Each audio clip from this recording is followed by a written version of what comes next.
एक जमाने की बात है। सरसब्ज पहाड़ियों और लंबे दरख्तों वाली जमीन में एक नन्हा सा डायनासोर रहता था जिसका नाम डायनो था। वो छोटा, तजस्सुस भरा और हमेशा तवानाई से भरपूर रहता था।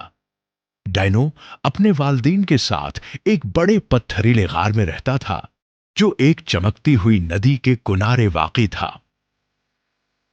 एक दिन अचानक जमीन हिलने लगी। ज़लज़ला आ गया। घबराकर डायनो अपने वालिदैन को ढूंढने भागा, मगर रास्ता पत्थरों से बंद हो चुका था। जब जमीन थमी तो उसने उधर उधर देखा। वो अकेला रह गया। माँ बाप कहीं नजर न आए।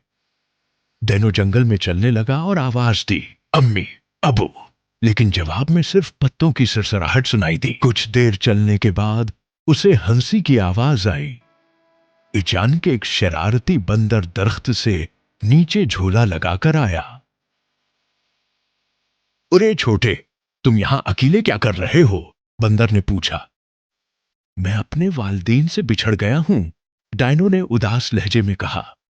बंदर ने उसे कुछ फल दिए और मुस्कुराकर बोला, परेशान ना हो छोटे डायनो, जिंदगी में जब मुश्किल वक्त आए तो खुश रहना सीखो। खुश दिल इंसान हर दिन को खूबसूरत बना सकता है। डायनो उस दिन पहली बार मुस्कुराया और बंदर का शुक्रिया अदा किया। सबक, मुश्किल वक्त में भी खुश रहना चाहिए। आगे जाकर डायनो ने एक बड़ा सा हाथी देखा जो नदी के किनारे पानी पी रहा था। हेलो जनाब हाथी, डायनो ने अदब से कहा। मैं रास्ता भटक गया हूं, पता नहीं कहां जाऊं। हाथी ने शफकत से नीचे देखा और कहा, जल्दी मत करो छोटे, जब तुम्हें रास्ता न मिले तो पहले गहरा सांस लो और सोचो। ताकत तेज भागने में नहीं बल्कि सुकून से सोचने में है। डायनो ने देखा कि हाथी ने अपनी सूंड से एक नन्हे परिंदे को पानी से निकाला, नरमी से लेकिन ताकत के साथ। सबक, उसल ताकत नरमी और मेहरबानी में है। उसी रात डायनो को फिर खौफ महसूस हुआ। अंधेरा था और जंगल में अजनबी आवाजें गूंज रही थीं। अचानक एक आवाज आई, क्या तुम डरे हुए हो नन्हे? वो एक अक्लमंद उल्लू था जो दरख्त की शाख पर बैठा था। हाँ, डायनो ने आहिस्ता से कहा, मुझे अपने वालिदैन की याद आ रही है और समझ नहीं आ रहा क्या करूं। उल्लू ने कहा,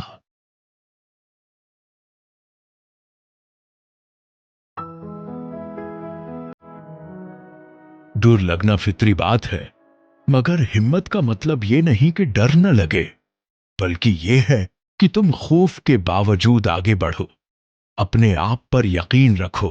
डायनो ने चमकते हुए सितारों की तरफ देखा और उसका दिल मजबूत हो गया। सबक, बहादुरी का मतलब खौफ न होना नहीं बल्कि खौफ के बावजूद आगे बढ़ना है। कुछ आगे जाकर डायनो ने चीवंटियों की एक कतार देखी जो अपने से कई गुना बड़ा खाना उठाकर जा रही थी। तुम थक नहीं जाते इतना बोझ उठाकर? डायनो ने पूछा। एक चीवंटी बोली, हां थक तो जाते हैं, मगर हम मिलकर काम करते हैं, इत्तेहाद हमें ताकत देता है। डायनो मुस्कुरा दिया और उनकी मदद के लिए एक पता उठा दिया। उसके लिए यह छोटा काम था, मगर उनके लिए बहुत बड़ी मदद। सबक, छोटे से छोटे जानदार भी बड़े सबक सिखा सकते हैं। अगली सुबह डायनो नदी के साथ साथ चलता रहा, अपने तमाम दोस्तों के सबक याद करते हुए। खुश रहना, पुरस्कून रहना, मेहरबान होना, बहादुर बनना और मिलकर काम करना। थोड़ी देर बाद उसे आवाजें सुनाई दें, डायनो डायनो। वो दौड़ा। सामने उसके वालिदैन खड़े थे। उन्होंने उसे जोर से गले लगा लिया। डायनो ने खुशी से बताया कि उसने जंगल में किया कुछ सीखा और कुन कुन दोस्तों से मिला। वद्दीन ने मुस्कुराकर कहा, तुम वाकई समझदार बन गए हो नन्हे। कभी कभी रास्ता भटकना हमें यह सिखाता है कि हम असल में कौन हैं।